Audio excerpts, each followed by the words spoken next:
Hello and welcome to That's Football. It's your lunchtime live football latest news, and there's only one place to start. Real Madrid knocking Juventus out of the Champions League. And there's a lot out there. There's a lot of Ronaldo hate. There's a lot of love for Buffon. There's a lot of tears for Buffon. Oh, it's a tragedy that he's not going to be playing in the Champions League. You know what I would say? I think this is the brilliance of football, and I think last night... absolutely. You can talk about transfers, you can talk about your club, but that is high-end club football. The world's watching with brilliant drama. This is why we love football. This is football. This is brilliant. And you know what? In the past, I wasn't fortunate enough to see Ali against Fraser, the great boxing games, the great tennis games of the past. You know, McEnroe versus Bjork. Who else? Senna against Prost. The brilliant battles. And last night was just basically two of the best in the world going up against each other, and somebody won. That's sport. That's football. Somebody's got to win. And Ronaldo won last night, and Buffon didn't. And it's really sad because, as I've said many times, Juventus are my second team. I grew up watching Italian football, and Juventus, the old lady, love them. But I wanted Real Madrid to win last night because I think they're the only team who can definitely beat Liverpool. That's another matter, and there's no guarantee in that. But Ronaldo is just... I've loved Ronaldo since his days at United, and I've continued to love him at Real Madrid. Although at times my relationship with Real Madrid is a bit up and down, I actually haven't got many problems with Real Madrid at the moment. They're not really a Galactico club. They are, obviously can sign what they want, but Zidane's built a team there. That back four is very good, and we saw how good it is because it didn't have Ramos yesterday. The midfield three is very, very balanced, and they're just a very good team that even when they're 3-0 down, they can still get the goal to go through. They weren't very good in the first half of the Champions League final against Juventus, but second half they were good, and they won the trophy last year. He's built a good team there, and Ronaldo is just... How many minutes did Ronaldo have to wait to take that penalty? Was it 3 or 4? Everything's going on around him, and then... I thought he's going to try and do the keeper with his eyes, pass it into the bottom corner. He bloody blasts it into the top corner. I mean, it's just the world is watching. The pressure is there, and he does something like that. He is a sensational player, Ronaldo, and I've said it for years. I would take Ronaldo over Messi every day of the week, simply because he's just a beast. Ronaldo is a beast. Mentally, physically, and what he does on the pitch, he's a machine. He will do it in the big games. Messi is unbelievable talent. He's more talented than Ronaldo. But where was Messi against Roma? Where's Messi for Argentina in the big tournaments?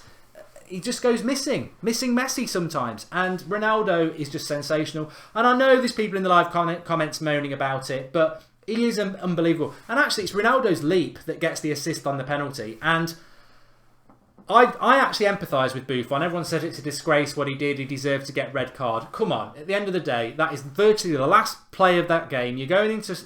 he's thinking I might have a penalty shootout. We've got extra time. I might get a penalty shootout. And it's robbed away. I've got no issue with the way Buffon gets sent off, but I've got no issue with the way Buffon reacts. That's just pure passion. He is gutted and he overreacts like that. He's a human being. He shouldn't be hung out to dry for it. It's just raw passion. But, calling a spade, it's 100% a penalty. If that's my club, Manchester United, if it's your club, or Liverpool fans, Chelsea fans, Real Madrid, Juventus, even if we've got any Juventus fans, that is a penalty. It's 100% a penalty. I know what people are trying to say, well, he gets a little touch on the ball. The reality is, actually, the assist by Ronaldo to get up high and put it on a plate for him is ridiculous. The only question mark is why the Real Madrid player is trying to control it on his chest and doesn't just head it straight in the goal. It's a peach of an assist by Ronaldo. If he heads it, the foul's irrelevant because he can just head it. The fact that he tries to control it with his chest gives the Juventus defender a chance to try and come back. He makes contact with the Real Madrid player before he allegedly gets a touch on the ball. I think the touch on the ball is so minute that it's still a foul anyway, but the foul is made before he touches the ball. It's a penalty. I understand if you're a Ronaldo hater or you're a Real Madrid hater and you wanted them to go out, how you can let your eye and mind deceive you that it's a soft penalty. Soft or not, it's a penalty. It's not like a dive. We've seen penalties for that. It's a penalty by the letter of the law. And I'm no fan of Michael Oliver, by the way. Michael Oliver would have given that even if he got a touch on the ball and there was no contact. That's Michael Oliver for you. He's a bad referee. But he hasn't got that wrong. He hasn't got it wrong. It is a penalty. And I said this a few weeks ago, didn't I, about the Champions League? It has been fantastic.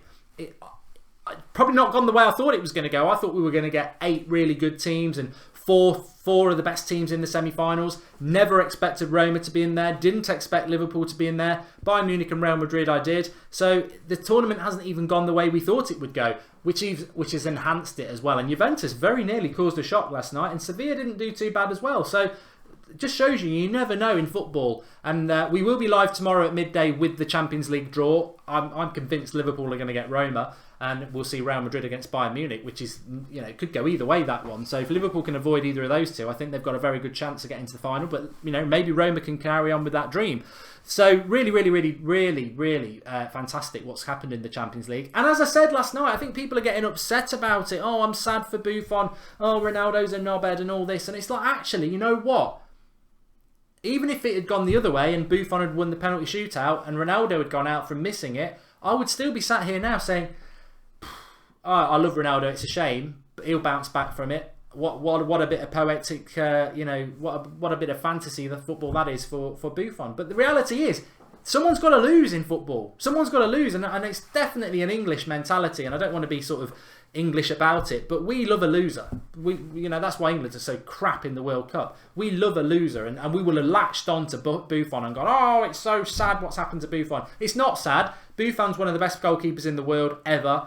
Ronaldo's one of the best players in the world ever, and they went toe-to-toe, and one won and one didn't. And I love that. I love that. That's what makes me love football. I love the drama as well. I love the drama of that. I love that right at the end of a game like that. 3-0 to Real Madrid in Italy, 3-0 to Juventus in Spain, last kick of the game before it goes into extra time, and there's a moment like that. And it is a moment, and the referee made the right decision, but then you get all the drama, Buffon sent off, Ronaldo waiting so long to take that penalty, blasting it in the top corner. I absolutely loved it. And Ronaldo is playing with 10 world-class players, says YM United, who are unselfish and better than him. Messi is carrying 10 players.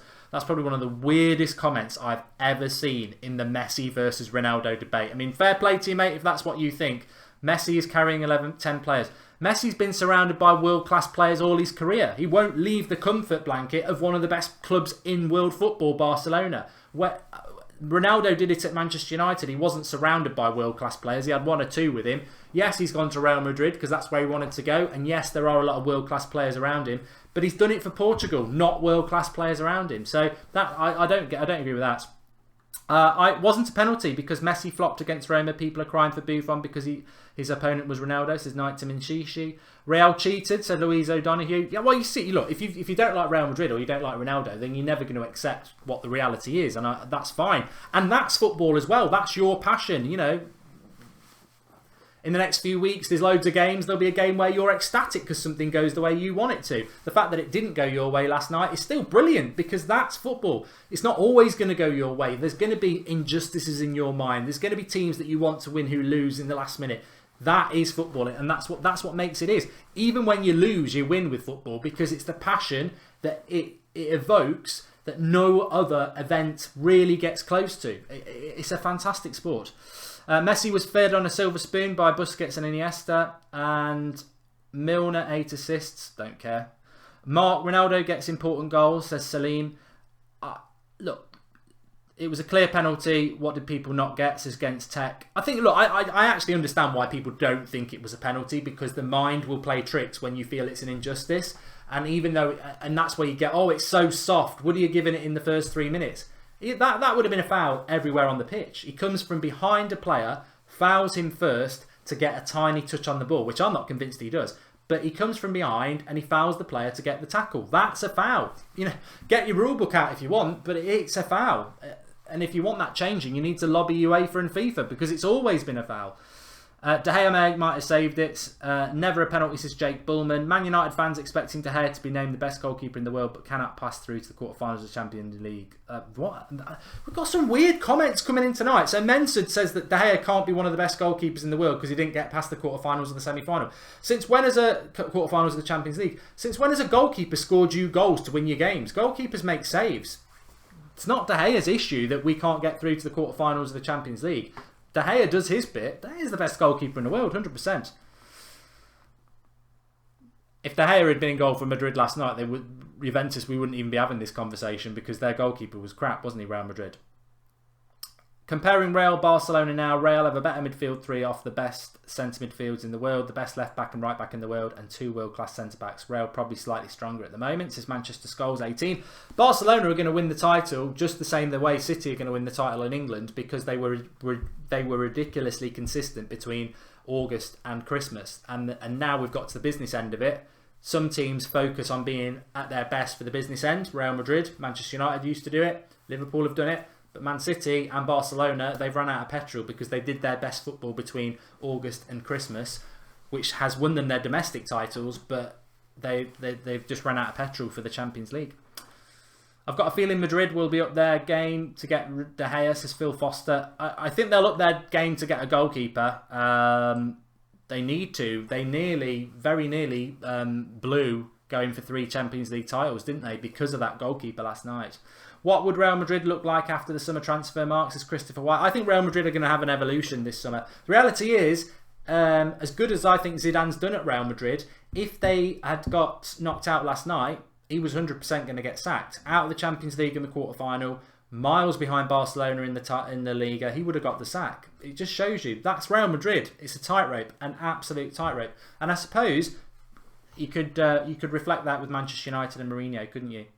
Any shows on the United Stand, says Christopher White. Live at 8 o'clock tonight on the United Stand. Yeah, no 1 PM show today. Not loads going on, but we will be live at 8 o'clock tonight on the United Stand. Hoping to get a couple of guests on as well. Got a different thing we're going to do on there. But thanks everyone for watching. Let the conversation start. What are your thoughts on Real Madrid, Juventus, the penalty? Who's going to win the Champions League? We're focusing on the Champions League for the end of the week. We've got the Champions League draw tomorrow at midday. I'll be live for that on this channel, so get subscribing, bottom right hand corner, and get involved with That's Football. Two cracking watch alongs. Xander last night with the Real Madrid Juventus, me on Tuesday night with Man City and Liverpool. We've been spoilt this week for football, and we've had lots of shows on That's Football, and that's going to continue. In fact, today I was starting to look at some of the World Cup fixtures, what watch alongs we're going to do for that. And it's funny because I think the opening game, which we'll obviously do because it's the opening game, is Russia against somebody I can't even remember. Was it Russia, Saudi Arabia, something like that? And I was like, oh God, what a boring start to the World Cup. Then you've got Egypt, Uruguay, great. And then I realised, Egypt, Salah, isn't it? Uruguay, Suarez. So, there's some good games there. Looking forward to the World Cup. We've got all the Champions League games to come. We've got Spurs versus Man City on Saturday night, watch along. I'm doing Celtic versus Rangers on Sunday afternoon. Loads and loads. Monaco versus PSG Sunday night. So lots and lots of good football on That's Football, because that's what we all love. Thanks for watching. Speak to you all soon.